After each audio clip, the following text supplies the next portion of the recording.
মাঝে মাঝে একটা জিনিস ভেবে এত ভালো লাগে যে আমার ছেলে বড় হলে মানে বলতে পারবে যে তার মা তাকে কত কিছু বানিয়ে খাওয়াইছে, তাই না বলেন? যাই হোক, হ্যালো এভরিওয়ান, আসসালামু আলাইকুম। তো আজকে চলে আসলাম, এই যে কিছুদিন আগে একটা চকলেট কেক বানাইছিলাম, মানে আমার দ্বিতীয়বার বানানো কেক বলতে পারেন যেটা, সেটা একটা ভিডিও নিয়ে। তো আমি এখানে ক্রিমটা আর কি বিট করে নিচ্ছিলাম, আর তার মাঝে আমি একটু ব্লেন্ড করা চিনি দিয়ে দিলাম। ক্রিমটা আমি হালকা একটু চিনি দিই, আমার কাছে ভালো লাগে আর কি, যদিও এই ক্রিমটা আসলে দেওয়া লাগে না। তো তারপর আমি একটু চিনি দিয়ে দিয়েছি, তারপর এই যে কিছুক্ষণ পর বিট করা হয়ে গেছে, এই যে একদম রেডি। তো এইখানে আবার চকলেট গানাশটা বানাচ্ছিলাম।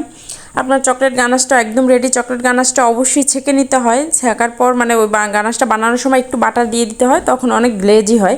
তারপর একদম সেঁকে নিচ্ছি, দেখেন স্মুথ আর একদম গ্লেজি একটা মানে গানাশ রেডি হয়ে গেছে। ঠান্ডা হলে আরও ঠিক হয়ে যাবে। তো তারপর চলে আসলাম কেকটাকে একটু স্লাইস করার জন্য। তো এইখানে আসলাম, তো আমি আসলে কেক বানানোর আগে ভাবতাম যে কেকটা মনে হয় এভাবে পাটপাট করে কাটা অনেক বেশি কষ্ট, কিন্তু না, আলহামদুলিল্লাহ আমি প্রথম দিন থেকে একদম পারফেক্টভাবে পারছি সব কিছু। কেন কীভাবে পারছি আমি তাও জানি না, কোনো রকমের কোনো এক্সপিরিয়েন্স ছাড়া। তো যাই হোক, তারপরে এই যে ক্রিমটা যে বিট করে নাও, সেখানে আমি অর্ধেকটা ক্রিম নিয়ে সেটার মধ্যে একটু একটু করে চকলেট গানাশ মিক্সড করতেছিলাম, মানে ভিতরে পার্টে পার্টে দিব, এই জন্য একটু চকলেট, যেহেতু চকলেট কেক, তো একটু চকলেট গানাশ দিয়ে ক্রিমটা এই করে দিলে টেস্টটা অনেক বেশি ভালো আসবে।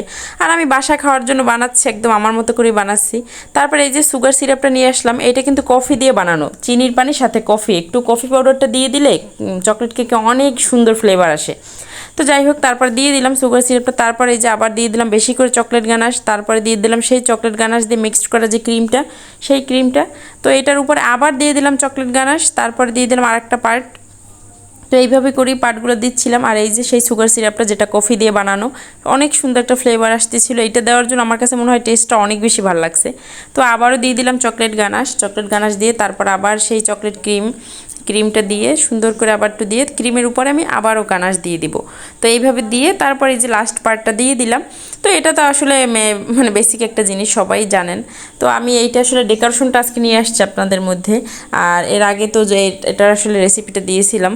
তো যাই হোক, তারপরে এই যে ক্রিমটা দিয়ে একটু সুন্দর করে কোটিং করে তারপরে আমি করে রাখবো, ফ্রিজে রাখবো, কারণ যেহেতু চকলেট গানাশটা মিক্সড করার পর ক্রিমটা অনেকটাই পাতলা হয়ে গেছে। তারপরে এই যে ফ্রিজে কিছুক্ষণ রাখার পর দেখেন ক্রিমটা কিন্তু একদম সেট হয়ে গেছে।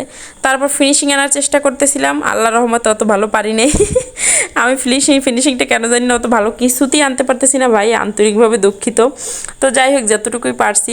তো আমি এরপর চকলেট গানাশটা দিয়ে একটু চারপাশে একটু মানে এরকম ডিজাইন করতে চাইছিলাম, কিন্তু বেশি একটু সুন্দর হয় না দেখে লাস্টে আবার বর্ডার দিয়ে দিছি। তো তারপরে এই যে আমি চকলেট গানাশটা আবার উপরে সুন্দর করে দিয়ে দিয়েছি। কেকে চকলেট গানাশটা অনেক বেশি ইউজ করলে এত বেশি ভাল লাগে, মানে আমি যতটুকুই দিছি পরিমাণ মতো, খুব ভাল লাগছে। একদম ফ্রিজে রাখার পর কেকটা সেট হয়ে মানে এত বেশি মজা হয়েছে। আর কফির পানিটা দেওয়ার জন্য আমার কাছে মনে হয়েছে ফ্লেভারটা অন্যরকম। তারপরে কী ডিজাইন দেবো একদমই ভেবে পাচ্ছিলাম না। তো এই যে মাথায় যা আসছে দিয়ে দিছি। তো যেহেতু একদমই নতুন, আরও দ্বিতীয়বার করা কেক ছিল এটা। তারপর এই যে দেখেন চকলেট গানাশের উপর ফুলটা দিতে কি কষ্ট হচ্ছিল, আমি গানাশটা দিয়েও ফ্রিজে রাখছিলাম তারপরও। তো তারপর আমার কাছে কেন জানি মনে হয়েছে যে চারপাশে গানাশটা দেওয়া অত বেশি ভালো হয় নাই, তো সেজন্য আমি চাইছিলাম বর্ডারটাও দিয়ে দিই। তারপরে এই যে একটু বর্ডারও দিয়ে দিলাম, আমার কাছে কেন জানি না কেকের নিচে একটু বর্ডার দিলে ভালোই লাগে। তো দিয়ে দিলাম বর্ডারটা, তারপরে এই যে মোটামুটি রেডি। তারপরে এখন আমি চকলেট চিপস দিয়ে দিছি। মূলত প্রফেশনাল না হলে কি হবে আর নতুন হলে কি হবে, এমন কিছু নাই যেটা আমার কাছে নাই। কেক বানানোর জন্য সব কিছু কিন্তু আমার কাছে আছে। তো এই চকলেট চিপসগুলো দিয়ে দিচ্ছি এখন। তো চিপসগুলো একটু সাজিয়ে দিচ্ছিলাম, কিন্তু আমার কাছে কেমন জানি লাগতেছিল, ডিজাইনটা কেমন না কেমন হয়েছে। মূলত আসলে চারকোনা কেকগুলো একটু এরকমই হয়, আসলে গোল কেকগুলো অনেক বেশি সুন্দর হয়। তারপর আমি সুন্দর করে চকলেট চিপস দিয়ে সাজিয়ে দিলাম। দেওয়ার পর এখানেও কিছু দিয়ে দিচ্ছি। তারপর ফাঁকে আবার কিছু কি বলে আপনার সিলভার কালারের সুগার বল দিয়ে দিচ্ছিলাম, মানে একটু খালি লাগতেছিল দেখে। তারপরে এই যে ফুলগুলোর উপর দিয়ে দিছি, মানে একদম ফাইনাল লুকিংটা মোটামুটি খারাপ আসে নাই, তাই না বলেন? তো মনে হয়েছে যে চকলেট কেক এটা, তাই না? কিন্তু খেতে যে এত মজা হয়েছে দ্বিতীয়বারের কেক অনুযায়ী, যাক এইটাই অনেক কিছু, মানে আলহামদুলিল্লাহ। দেখেন ভিতরটা একটু দেখায় আপনাদের, দেখেন ভিতরটা দেখে কি মনে হচ্ছে বলেন তো? মনে হয়েছে যে এটা আমার দ্বিতীয়বার বানানো কেক, বা আমি প্রফেশনাল কেউ না বলেন তো একটু?